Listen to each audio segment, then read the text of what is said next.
अस्सलाम वालेकुम। क्या हाल है आप लोगों के, कैसे हैं आप सब।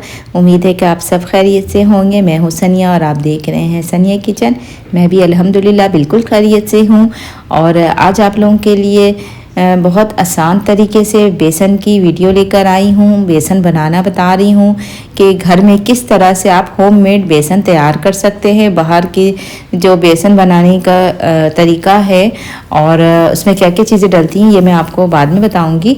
लेकिन पहले स्टार्ट करते हैं आज की ज़बरदस्त सी बेसन की वीडियो जो मैं आप लोगों के लिए लेकर आई हूँ। बहुत मेहनत तो नहीं है इसके अंदर, बस थोड़ा वक्त लगता है। उसके बाद घर में आपको पता है कि मैंने किस तरह से तैयार किया है, ये आपको यकीन होगा कि जी मैंने बहुत अच्छे तरीके से ये चीज़ बनाई है, साफ़ सुथरे तरीके से।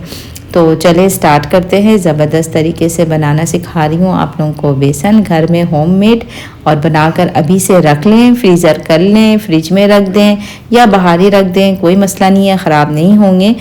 तो चलें स्टार्ट करते हैं। ज़बरदस्त तरीके से बनाना बता रही हूँ आपको। तो बिस्मिल्लाहिर्रहमानिर्रहीम। यहाँ पर मैंने ले लिया है 1 किलो चने की दाल।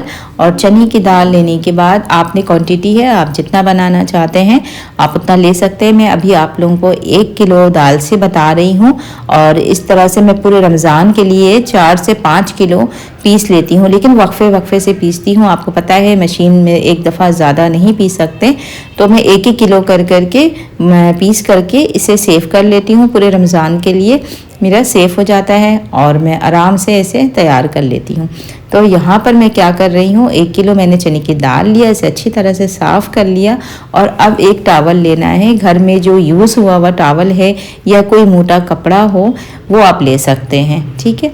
तो लेने के बाद आपने उसे हल्का सा गीला कर लेना है इसे, ठीक है। बहुत ज़्यादा नहीं करना है, लेकिन गीला इतना हो कि नमी पूरे चादर हो या टावल हो उसमें पूरी नमी हो जाए, ठीक है, कहीं भी सूखा नहीं रहे। और उसके बाद मैं इसके अंदर चने की दाल शामिल करूँगी और 2 स्टेप में करूँगी। पहले आधा किलो, उसके बाद आधा किलो, ठीक है। आपने क्या करना है, या तो आपने एक पानी से धो करके चने की दाल को आपने जिस तरह से आगे करूँगी वो मैं आपको बताऊँगी उस तरह कर लें, या फिर इस तरह से कर लें, ठीक है।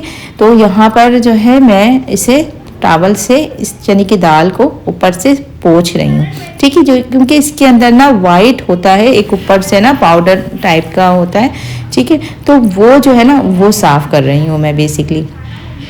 तो यहाँ पर इसे अच्छी तरह से मैं ऊपर से साफ़ कर लूँगी और साफ़ करने के बाद इसे बाउल में निकाल दूँगी, ठीक है। आप चाहे तो एक पानी से इसे धो करके, और इस तरह मैं पहले करती थी कि मैं एक पानी से धोने के बाद उसे कपड़े के ऊपर बिछा देती थी और 1 दिन लगता था उसे सूखने में, ठीक है। और उसके बाद फिर मैं उसे बेसन पीस लिया करती थी चने की दाल का। लेकिन अब टाइम थोड़ा सा शॉर्ट होता है, 1 दिन पूरा उसके पीछे ज़ाया करने से बेहतर है कि मैंने इस तरह से ये आसान सा ट्रिक निकाला ताकि आप लोग भी आसानी से कर सकें। क्योंकि अगर आपने धो लिया तो फिर पूरा दिन उसे लगेगा सूखने में। तो इसलिए यहाँ पर मैंने सोचा कि इस तरह से कर लें, क्योंकि मुझे तो ऊपर से वाइट जो है जो इसके अंदर पाउडर होता है उसको साफ़ करना है, अंदर तो कुछ भी नहीं करना इसके। तो यहाँ पर इस तरह से मैंने ये ट्रिक निकाला है कि इस तरह से करने से आसानी भी हो गई मुझे बनाने में और टाइम भी बिल्कुल भी नहीं लगा। तो यहाँ पर इस तरह से आपने इसे अच्छी तरह से पोंछ लेना है। तो यहाँ पर मैंने भी पोंछ लिया है इसे अच्छी तरह से, और इसे भी निकाल दूँगी मैं प्याले में। और निकालने के बाद फिर आपने दूसरा एक कपड़ा लेना है, फिर मैं आपको आगे बताऊँगी। असल में मैं पैसा नहीं करती थी ये चने की दाल बेसन, लेकिन एक दफ़ा इत्तेफाक ऐसा हुआ कि मुझे इस तरह से चीज़ें नज़र आईं कि मैं बहुत डर गई कि हम लोग क्या खा रहे हैं। वो कीड़े लगे हुए हैं दालों को, चने को। कहते हैं कि जी हम ये छिलका साफ़ करेंगे, करने के बाद इसे पीस लेंगे, जो भी ख़राब है उसे निकाल करके और हमारा बेसन तैयार हो जाएगा। तो मैं बहुत हैरान हो गई कि ये क्या हो रहा है। तो यहाँ पर मैंने इसे जो है रख दिया था फैला करके, वाइट चादर के ऊपर मैंने रख दिया 10-15 मिनट के लिए हवा के नीचे, और ये अच्छी तरह से खुश्क हो गया। ये देखें, जब मैंने 10-15 मिनट के लिए छोड़ दिया ना तो बस ये अच्छी तरह से खुश्क हो गया। और अगर आप इसे धो लेंगे तो फिर पूरा दिन आपको इसे सुखाने में लगेगा, जो मैं पहले क्या करती थी। तो इसलिए मैंने ये आसानी कर दी आप लोगों के लिए भी, और मुझे भी अब आसानी हो गई। तो यहाँ पर ये बिल्कुल अच्छी तरह से ड्राई हो गया है। और अब चलते हैं इसे पीसने के लिए। अब यहाँ पर मैंने मशीन ले लिया। आपके पास जो भी मशीन हो जिसमें आप ड्राई मसाला पीसते हैं उसको अच्छी तरह से खुश कर लेना है। अगर उसमें कोई मसाला वगैरह आपने पीसा है तो उसे धो करके आपने पहले से रख देना है सूखने के लिए, और उसके बाद जो है इसके अंदर थोड़ा थोड़ा डाल करके आपने पीसना है। आपके पास अगर मशीन जो है जिसमें आप ड्राई में पीसते हैं अगर वो बड़े साइज़ की है तो आप उसी हिसाब से देख लीजिएगा, कम ज़्यादा, लेकिन चॉपर में नहीं पीस सकते आपने। इसमें जिसमें ड्राई चीज़ें पीसी जाती हैं ना मसाले, उसी में ही आप इसे पीस सकते हैं। तो यहाँ पर देखें ये मैं हल्का हल्का सा ब्रेक दे करके मैं इसे पीस रही हूँ स्टार्ट में, ताकि इसके थोड़े टुकड़े शुरू हो जाएं, टुकड़े हो जाएं। तो यहाँ पर ये पीस लिया है मैंने, और अब मैंने क्या करना है कि एक छन्नी ले लेनी है जिससे आटा या मैदा वगैरह को आप छानते हैं, उसे लेने के बाद उसके अंदर मैं इसे डालूँगी और इसे छान लूँगी। जो बारीक हमारा बेसन का आटा होगा ना वो नीचे आ जाएगा, और जो ऊपर जो भी इसके नहीं पीसा वो ऊपर रह जाएगा। फिर मज़ीद उसको मैं डाल करके दोबारा इसी तरह से पीसती जाऊँगी, और नीचे से जो निकल रहा है ना ये हमारा बेसन का आटा निकल रहा है, यानी हमारा बेसन तैयार हो रहा है ये।